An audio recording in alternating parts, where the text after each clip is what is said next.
Muito obrigada. Agora, então, vamos, dentro deste módulo 4 de estudos da Seichanaye, vamos estudar sobre a Sutra Sagrada, Louvor aos Apóstolos da Missão Sagrada, ok? Tá tudo bem? Ótimo. Podemos começar, então, nossa aula. Módulo 4, Sutra Sagrada, Louvor aos Apóstolos da Missão Sagrada. Nós sabemos que o estudo desta Sutra Sagrada está dentro do livro que deve fazer o dedicado à iluminação.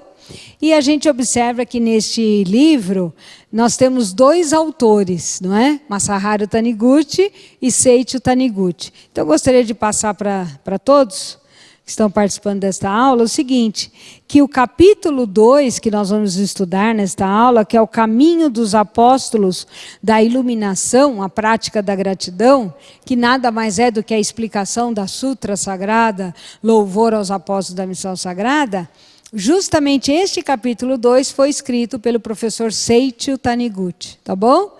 Então, quando a gente vê aqui na capa, né, os dois mestres como autores deste livro, lembro que justamente o capítulo 2 é o que foi escrito pelo professor Seiichi Taniguchi, tá?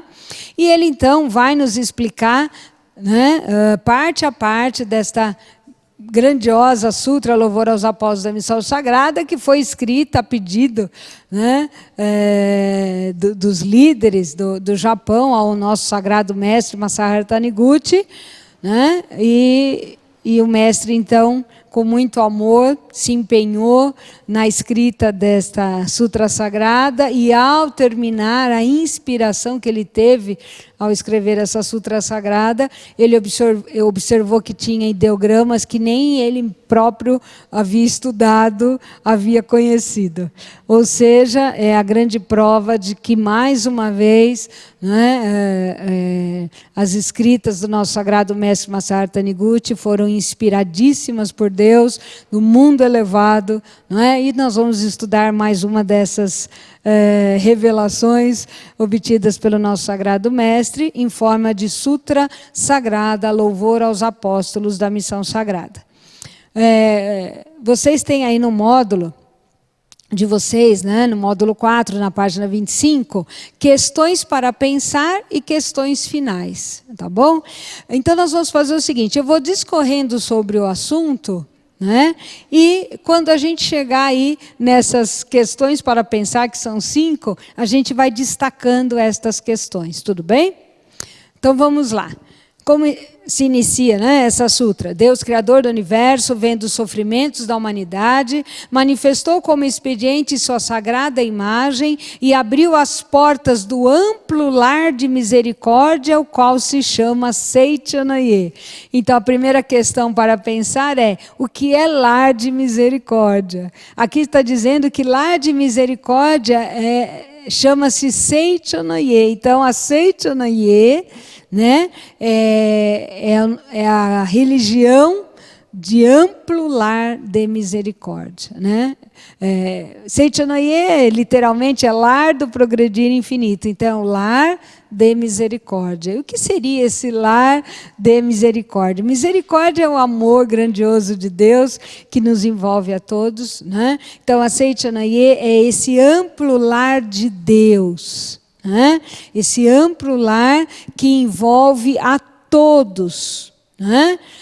Com o mesmo amor, tá? E vamos continuar estudando mais um pouquinho ainda sobre esse lar de misericórdia. Sua finalidade é despertar todos os homens para a verdade. Então, esse amplo lar de misericórdia, que é o próprio amor de Deus, tem o objetivo de despertar todos os homens para a verdade. Todos os homens para a verdade. Então vamos observando a característica deste lar de misericórdia, porque o lar de misericórdia ele não faz separação, ele não faz distinção, ele não tem preconceito, porque aqui fala todos. Sua finalidade é despertar todos os homens para a verdade.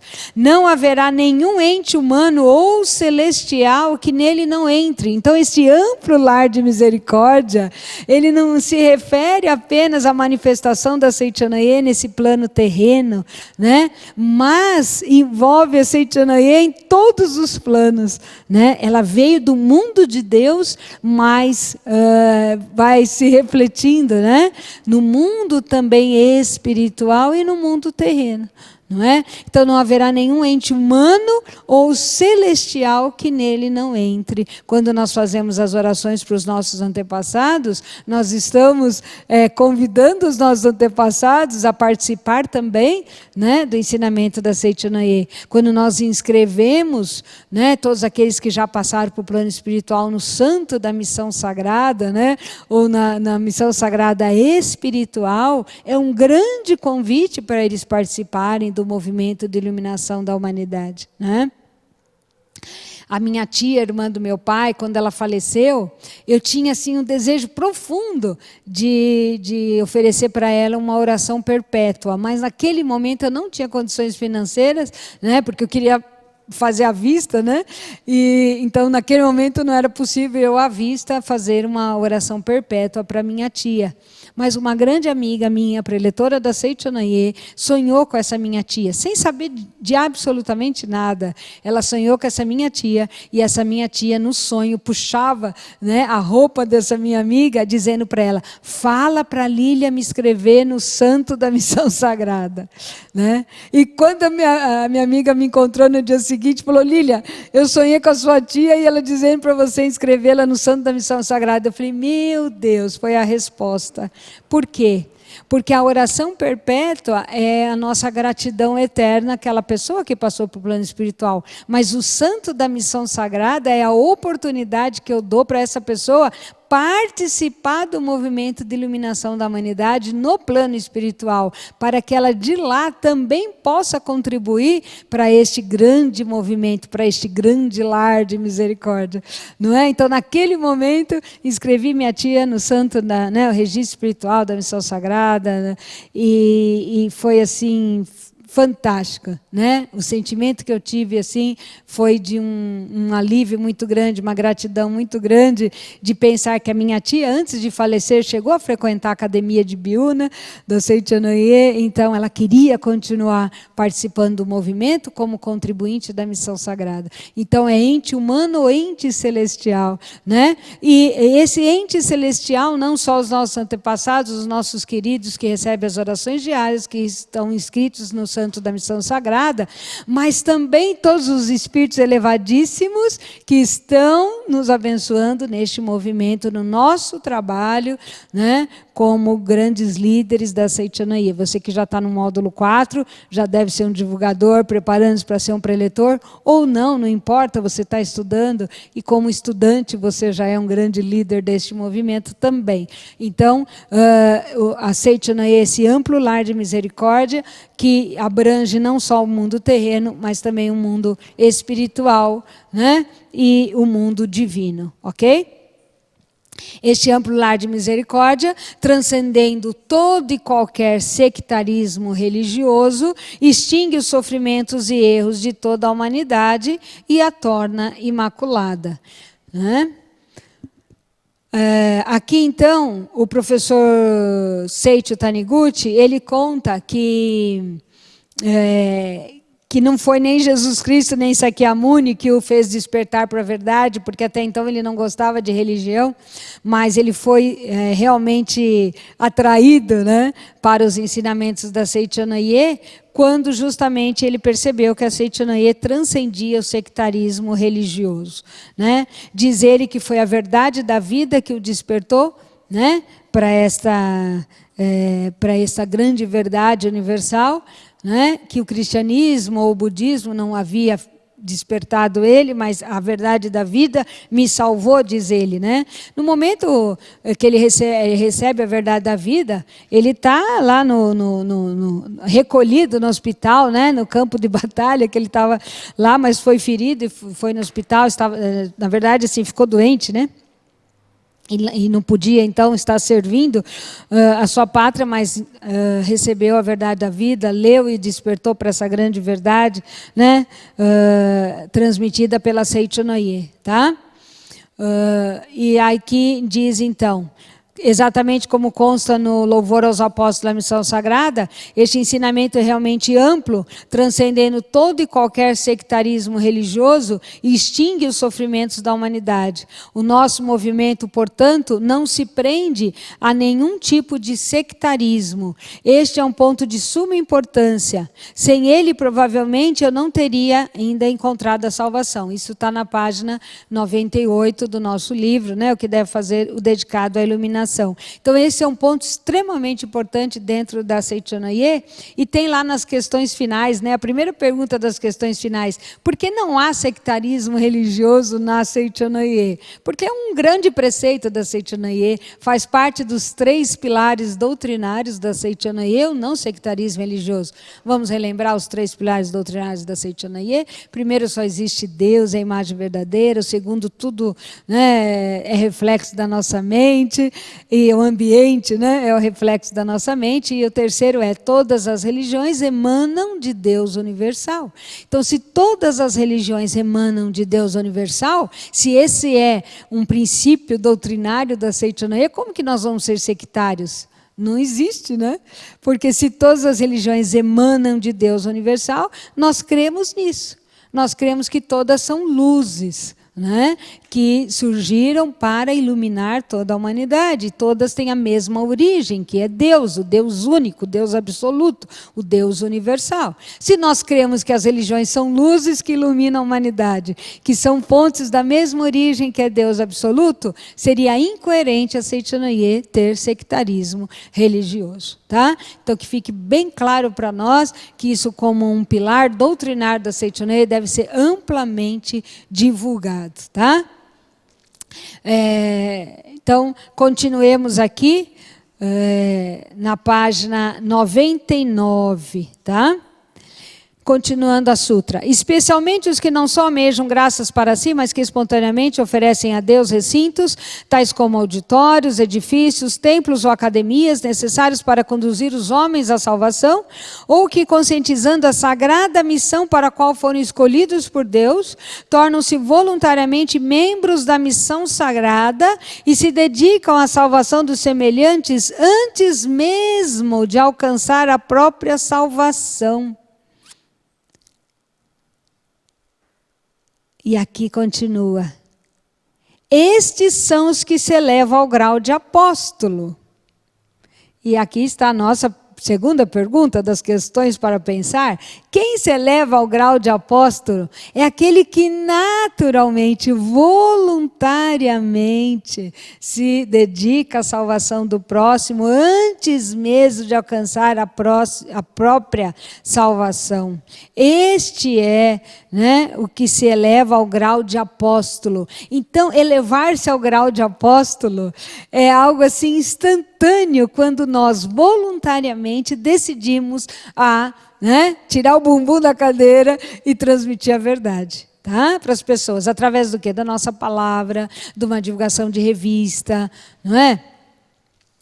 Do nosso trabalho dentro da associação local, dentro da regional, o nosso trabalho de divulgação da missão sagrada, da forma humana, sendo divulgador, então, de subir ao palco e dar um relato de experiência, fazer um estudo de livros, não é verdade?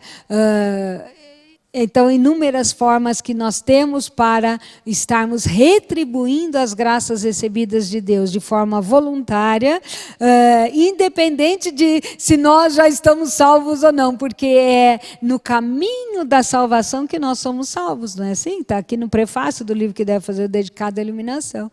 É nesse caminho da salvação que nós nos salvamos. Então, quando nós decidimos entrar no caminho da salvação, ajudando o próximo, neste momento, nós nos elevamos ao grau de apóstolo, apóstolo da iluminação, né? Aquele que serve a Deus iluminando, né, o seu próximo, tá bom? Então, esses são os que se elevam ao grau de apóstolo e seus méritos constituirão um fator básico para a exteriorização da livre imagem verdadeira à imagem perfeita. Então, seus méritos constituirão um fator básico para a manifestação da imagem verdadeira. Não é fantástico, né? Então, para eu manifestar a imagem verdadeira na minha vida, não é simplesmente eu me isolar orando, pensando só em mim, na minha salvação, no meu benefício, não. É eu realmente saindo e cumprindo a minha missão de salvar o próximo, é que eu vou estar, então, adquirindo méritos, como a gente fala, depositando, né, no banco de Deus os nossos méritos como grandes filhos de Deus, líderes que nós somos. Então é nesse caminho de servir ao próximo que nós vamos acumulando méritos e através desses méritos, né, que nada mais são do que depósitos aí, né, de luz, de bênção, que Deus vai reservando para nós, né, como uma conta, né, uma conta poupança que fica lá guardado, mas vai rendendo, e a grande manifestação é a imagem verdadeira na nossa vida. Então é um destino cada vez melhor, mais significativo. Não vamos pensar assim em benefícios materiais, tá? Jamais vamos medir o nosso trabalho no movimento de iluminação da humanidade, o movimento internacional de paz pela fé, pelas graças materiais que nós recebemos. Isso é ilusão. Não vamos medir isso. É muito pouco, é muito pequeno, né? Os méritos que nós acumulamos nesse trabalho de apóstolo da iluminação são méritos espirituais, são graças espirituais, né? A manifestação da imagem verdadeira na nossa vida, né, de forma palpável, no nosso crescimento espiritual, nosso crescimento como ser humano, como pessoa, né, que compreende mais, que ama mais, que se alegra mais com a alegria do próximo, né? Então, esses são os verdadeiros méritos que nós adquirimos, né, ao praticarmos a Seichonoye e ao difundirmos a Seichonoye ao maior número de pessoas como apóstolos, tá bom? E vamos continuar então mais um pouquinho aqui na página 102. A gente vai avançando aqui. Bom, na 101 ainda, né? Lá embaixo. Quando se manifestar a livre e perfeita imagem verdadeira, tanto a própria pessoa como o seu próximo alcançarão automaticamente a iluminação, cujos benefícios atingirão todos os seres animados e inanimados, sem exceção. Olha, nós vamos atingir todos os seres animados, né, que são os seres viventes, os sencientes, né, como a gente fala, e os seres inanimados, ou seja, toda a natureza, né, toda forma de vida que muitas vezes não manifesta-se conscientemente, mas ainda assim nós podemos influir em tudo isso, né? O professor Masanobu Taniguchi, ele fala assim, às vezes a gente vê a natureza, né, os fortes dominando os fracos na natureza, os fortes comendo, né, aparentemente os fracos, mas será que é possível manifestar a imagem verdadeira, então, na natureza, nessa cadeia alimentar, né, da natureza, desse mundo, né, que a gente vê, né, nesse mundo natural? Aí o professor Masanobu, ele explica que, na verdade, isso é ainda a manifestação da mente humana. Quando a mente do homem estiver totalmente preenchida pelo amor de Deus, vivendo esse amor de Deus, nem mais os animais carnívoros vão devorar os outros animais. Não haverá mais um devorar o outro. Ainda este um devorar o outro no mundo natural é reflexo da mente humana. Olha que fantástico isso, né? Não é que isso, não, mas isso é o mundo natural, é normal que isso ocorra. Não é normal, porque no mundo criado por Deus, ninguém devora ninguém, né? Então, quando nós atingimos o estado de iluminação, nós vamos influir todos os seres animados e inanimados. A gente vai ver uma mudança radical também na natureza, tá certo? Então, olha a nossa grande missão como apóstolos, né, da iluminação, tá? Essa missão é eterna, viu? A gente tem que continuar firme, tá? Praticando os ensinamentos, transmitindo os ensinamentos, né? Porque desta forma a gente vai conseguir influir positivamente para que a imagem verdadeira se manifeste cada vez mais plenamente neste mundo terreno, ok?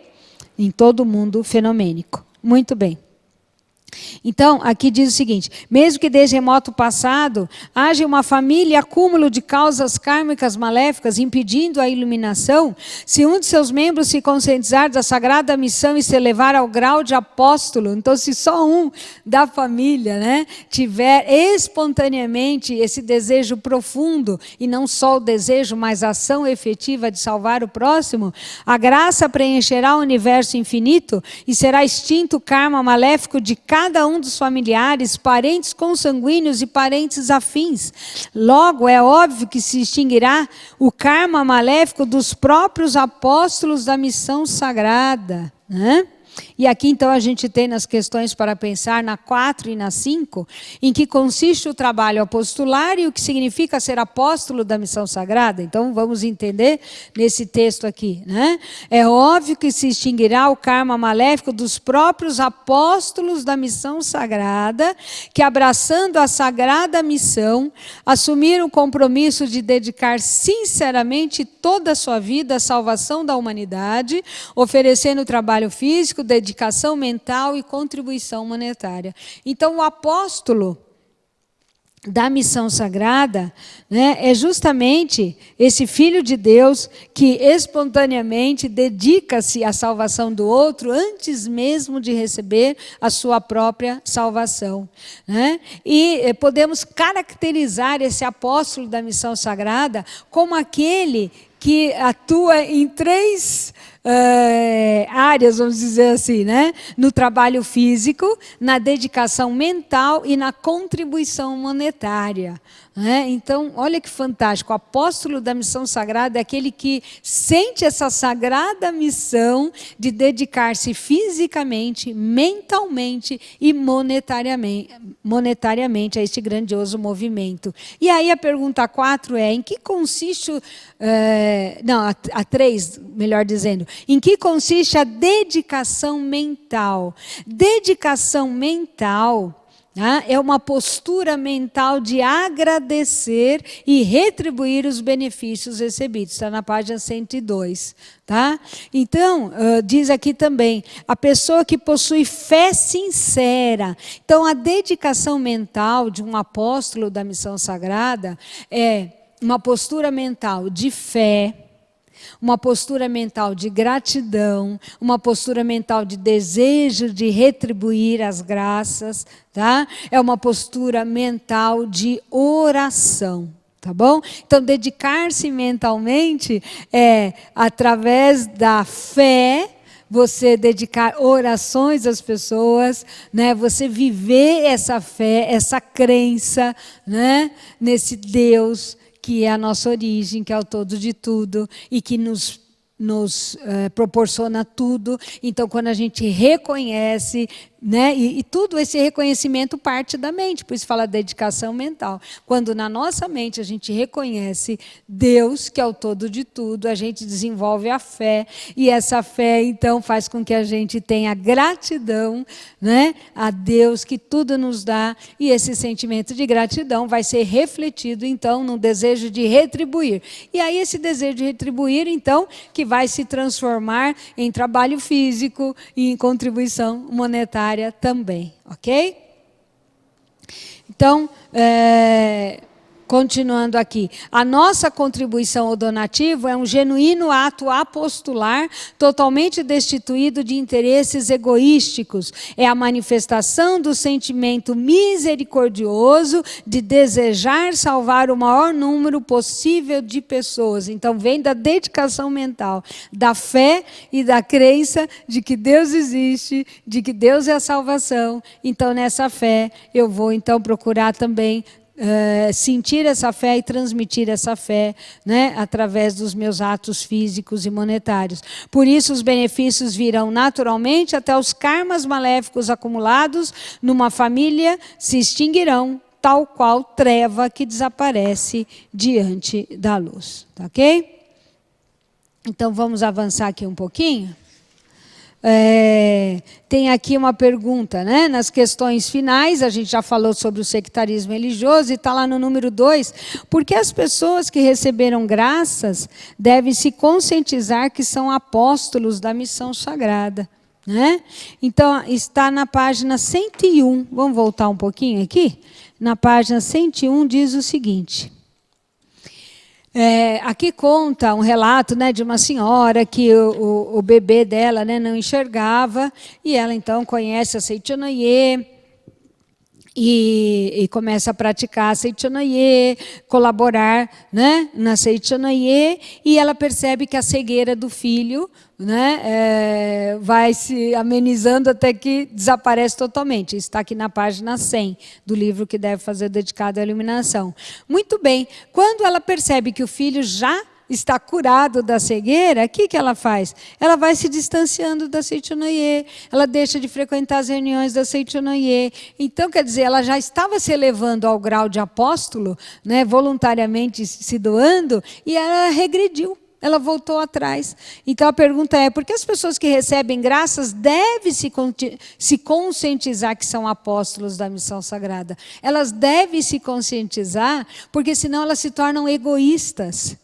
Né? Eu recebo, e aí eu me torno egoísta, e aquela dádiva, então, eu já não me sinto mais, eu mesmo não me sinto mais merecedor daquela graça. Por quê? Porque o meu coração se encheu de egoísmo, de individualismo. Para que eu vou na Seichanoye? Meu filho já está enxergando, né? Ou outros problemas da minha vida já foram solucionados, eu não preciso mais ir na Seichanoye, nem estudar, nem trabalhar para este movimento, né? Como um grande apóstolo. Então, na verdade, as pessoas que recebem graça, elas devem se conscientizar para que elas mantenham viva a fé, mantenham viva o merecimento da graça, né? Que elas mantenham viva o mérito que elas acumularam enquanto trabalhavam para o movimento, para que mantenham vivo dentro dela esse mérito, né?